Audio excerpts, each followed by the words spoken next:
aad baan ugu faraxsanahay maanta inay na soo booqdaan wafdi ka socda qaramada midoobay African Union EU IGAD xaq ahaan wuxuu ahaa kulan muhiim ah oo ku saabsanaa arrinta Soomaaliya meesha marayso doorashooyinka amniga doorashooyinka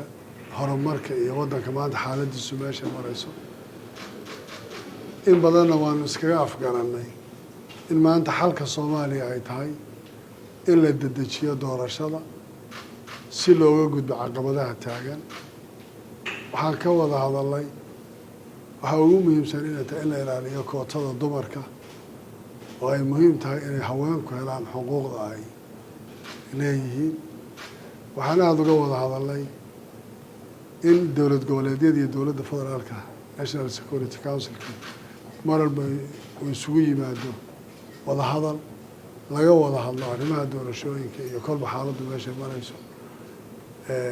waanan isku dayaynaa inaan sii dedejinno hawshaan horey loo qabano iyagana aad bay ugu mahadsan yihiin waana rajaynayaa waqti dhow insha allahu inaan shirar badan oo kalena qabanno howlaha hore ay meel fiican oo maran aad baad mahadsantihiin kusoo dhawaad Mr. President, media representatives, colleagues, I would like to begin by thanking you, President Ahmed Mohamed Islam, and your team for the warm welcome that we've received in Kismayo today. We discussed with President Ahmed the implementation of the 27 May communique as Somalia proceeds with the preparation for the holding of elections, including the formation of the electoral management committees, the electoral process in the Ghetto region,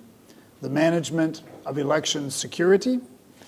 and ensuring meaningful women's participation at every step.